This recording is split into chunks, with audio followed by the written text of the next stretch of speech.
Section 3. Maternal Adaptations. Now, we said this was a dual journey, right? As the fetus is growing like crazy, the mother's body is pulling off a physiological miracle of its own to support it. The sheer scale of this is mind-boggling. The cardiovascular system, it completely overhauls itself, increasing maternal blood volume by 30 to 50% just to keep up with the new metabolic demands. To pump oxygen into all that extra blood, the respiratory system bumps up its oxygen demand by 20 to 30%.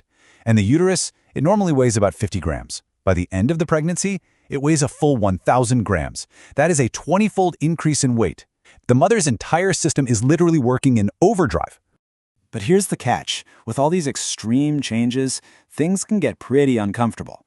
So a huge part of obstetrics is knowing the difference between a totally normal adaptation and a dangerous complication.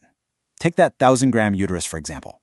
It physically shoves the diaphragm upward, which causes some mild shortness of breath. That is completely normal. Annoying? Sure, but normal. However, that shifts into severe shortness of breath, that crosses the line into a pathological danger sign, and you need medical help immediately. Which leads us perfectly into Section 4, Essential Prenatal Care. You can't just wing a biological journey this intense. It takes a highly structured, evidence-based game plan. The World Health Organization, for instance, uses a model called Focused Antenatal Care, or FANC.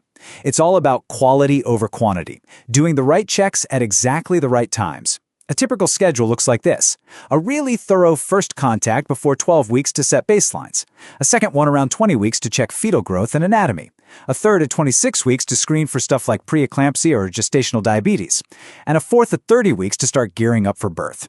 Every single visit has a highly specific, meaningful purpose. Section 5.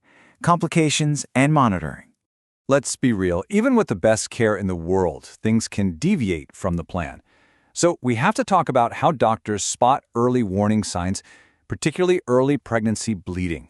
This understandably causes a ton of panic. It could signal something serious, like a miscarriage or an ectopic pregnancy, but, it could also just be something completely harmless, like implantation bleeding, which is simply what happens when the fertilized egg burrows into the lining of the uterus. So how do we tell them apart? That's the million-dollar clinical question. Implantation bleeding usually pops up a few days before a missed period. It's light pink or red, super light spotting, and it's gone within 2 days max. A normal menstrual period, on the other hand, shows up on the expected day, is bright red, has a noticeably heavier flow, and sticks around for 3 to 7 days. Nailing down this distinction is absolutely crucial for getting the right diagnosis and, honestly, for easing a lot of maternal anxiety. And that intensive monitoring? It kicks into high gear during labor. Enter a little tool called the partograph. It's basically a graphical chart used during active labor to track maternal and fetal progress against the clock. By plotting data points like cervical dilation and fetal heart rate on a standardized graph, medical staff can see in real time if labor is stalling or getting dangerous. It lets them step